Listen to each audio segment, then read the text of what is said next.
78 लाख से अधिक पेंशनधारकों और केंद्रीय 1 करोड़ से अधिक केंद्रीय कर्मचारियों के लिए खुशखबरी। केंद्र सरकार पूरे भारत में एरियर के रूप में 2,76,739 रुपये जारी करने का आदेश दे दिया गया है। OROP 3 का स्पर्श की तरफ से PPO भुगतान का भी आदेश जारी हो चुका है। साथ में केंद्र सरकार 8वां CPC से पहले 7वें वेतन में संशोधन कर बेसिक सैलरी बढ़ाने का आदेश दे दिया गया है। सितंबर का पेंशन का मैसेज भी आना केंद्रीय कर्मचारियों के लिए खुशखबरी। साथ में केंद्र सरकार द्वारा हर एक केंद्रीय कर्मचारियों का बेसिक सैलरी बढ़ाने को लेकर भी फैसला आ चुका है। साथ में EPS 95 और OROP 3 में 7900 रुपये तक पेंशन बढ़ी है। तो दोस्तों आज की इस वीडियो में हम आपको समस्त जानकारी देने वाले हैं, लाइव डाटा, जिसमें आप सभी का कितना पैसा आप सभी को पेंशन के रूप में प्राप्त होगा। साथ में आप सभी को केंद्र सरकार द्वारा कौन कौन से बड़े ऐलान किए गए हैं और ग्रुप X, ग्रुप Y और OROP 3 माह 18 माह का भुगतान, EPS 95 जो सीनियर सिटीजन पेंशनर्स है, फैमिली पेंशनर्स है, सेना के जवानों के लिए 10 बड़े ऐलान किए गए हैं। सारी जानकारी हम आपको इस वीडियो के माध्यम से देंगे। इस वीडियो को आप शेयर करें और चैनल पे नए हैं तो सब्सक्राइब जरूर करें। पहली सबसे बड़ी, केंद्र सरकार ने पूरे भारत में 1 करोड़ से अधिक केंद्रीय कर्मचारी और 78 लाख से अधिक पेंशनधारकों को 1 जुलाई 2024 से 55% तक, अर्थात 50.36 पहले ही था, अब 53.36, टोटल 54% तक लगभग पेंशन अर्थात पेंशन DA महंगाई भत्ता देने का आदेश दे दिया गया है। साथ में केंद्र सरकार पूरे भारत में OROP 3 का जो भुगतान आप सभी को OROP 3 की जो तीसरी लिस्ट निकाली गई, वो अब उसका एरियर केंद्र सरकार हमारे जितने भी सेना के जवान हैं उन सभी को मैसेज आना शुरू हो चुका है।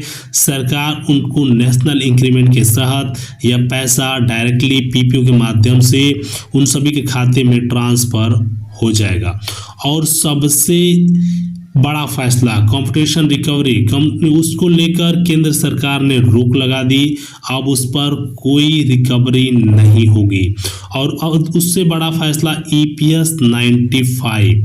आप सभी लोग बार बार कमेंट कर पूछ रहे हैं कि EPS 95 क्या केंद्र सरकार पूरे भारत में जो 1440 रुपये जो रकम मिलती थी, क्या उसको बढ़ाकर सरकार 7500 रुपये करेगी? तो आपको बता देते हैं केंद्र सरकार ने 4 बातों पर फैसला लिया है और उससे भी अहम फैसला 8वां CPC केंद्र सरकार 7वें वेतन आयोग के आधार पर ही वेतन का निर्धारण करने वाली है। वेतन में लगभग 8 से 9 हज़ार रुपये तक इंक्रीजिंग करने वाली है। साथ में केंद्र सरकार द्वारा ये भी डिसीजन लिया जा रहा है कि जो हमारे कर्मचारी हैं उन सभी को दिवाली से पहले पूरा पैसा डायरेक्टली खाते में ट्रांसफ़र किया जा सके। साथ में केंद्र सरकार ये भी ऐलान किया गया है कि बेसिक सैलरी मर्ज कब होगी।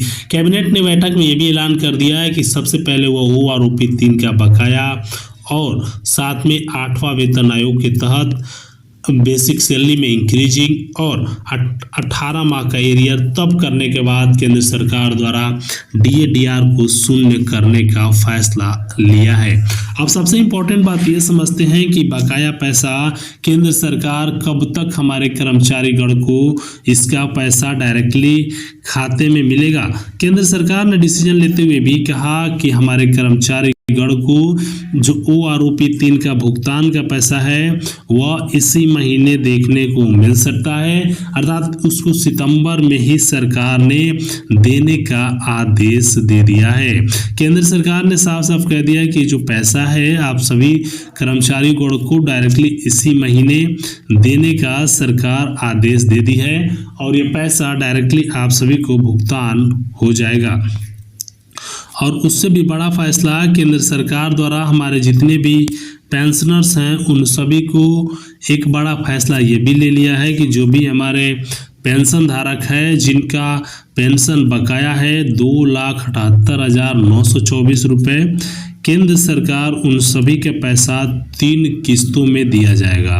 बहुत से कर्मचारी कह रहे हैं कि सरकार यह पैसा 3 किस्तों में केंद्र सरकार क्यों दे रही है, अर्थात उसको किसी भी प्रकार का अगर कोई पैसे की ज़रूरत है तो केंद्र सरकार कर्मचारियों को लिए टोटल 34,000 करोड़ रुपए पेंशनधारकों के लिए बनाया गया था बजट, लेकिन अगर ये पैसा पेंशनधारकों को समय पे नहीं मिला, कर्मचारियों को नहीं मिला, तो क्या केंद्र सरकार कर्मचारियों को यह पैसा एक मुश्त दे देगी? सरकार द्वारा डिसीजन लेते हुए ये भी कहा गया कि हर एक कर्मचारीगण जिनका जो लंबे समय से बकाया चल रहा है, केंद्र सरकार उन सभी को यह डायरेक्टली पैसे देने का आदेश दे दिया है और आप सभी का जो बकाया पैसा है वह 3 किस्तों में केंद्र सरकार ट्रांसफ़र आप सभी का करेगी।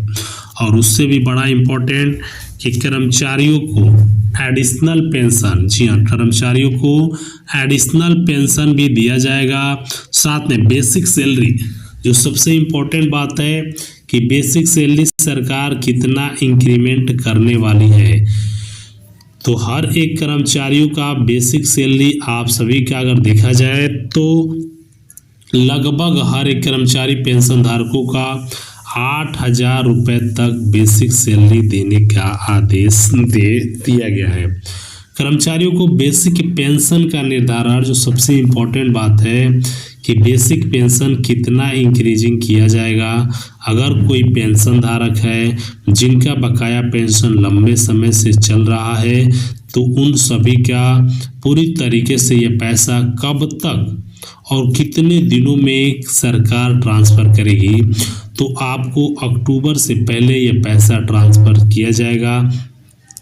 साथ में केंद्र सरकार द्वारा ये भी डिसीजन लिया जा रहा है कि हर एक कर्मचारीगण का, लाखों पेंशनरों का जो बकाया राशि है उन सभी कर्मचारीगण को डायरेक्टली केंद्र सरकार यह खाते में ट्रांसफ़र करेगी। तो दोस्तों, आप सभी पेंशन धारक, जो भी हमारे पेंशन धारक है जो इंतज़ार कर रहे हैं लंबे समय से कि सरकार द्वारा उन सभी को यह पैसा कब तक दिया जाएगा, तो सरकार आप सभी को यह पैसा 3 किस्तों में ट्रांसफ़र करने का आदेश दिया है और डायरेक्टली यह पैसा आप सभी को इन पूरी तरीके से ट्रांसफ़र करने का भी आदेश दे दिया है। तो उम्मीद करता हूं जो अक्टूबर से पहले आप सभी के लिए ट्रांसफ़र हो जाएगा। और सबसे इम्पोर्टेंट बात बेसिक पेंशन की, जो बेसिक पेंशन की केंद्र सरकार बात कर रही है कि बेसिक पेंशन जो 27,000 रुपये, जो 21,000 रुपये की डिमांड हो रही थी फिक्स मेडिकल को, केंद्र सरकार पूरे भारत में कर्मचारियों फिक्स मेडिकल को 15, केंद्र सरकार ये भी डिसीजन ले रही है कि जो फिक्स मेडिकल है उसको भी पूरी तरीके से 2600 रुपये जो निर्धारण करने का फैसला लिया गया है, केंद्र सरकार उसके लिए भी ऐलान कर दिया है। तो कर्मचारियों गण के लिए अब तक की सबसे बड़ी खुशखबरी है। आप सभी लोग इसका फ़ायदा उठाएं। उम्मीद करता हूं आप सभी को इस प्रकार की जानकारी पसंद आई होगी। इस वीडियो को आप ज़्यादा से ज़्यादा लाइक करें, चैनल पर नए सब्सक्राइब करें, शेयर करें, जिससे कि जानकारी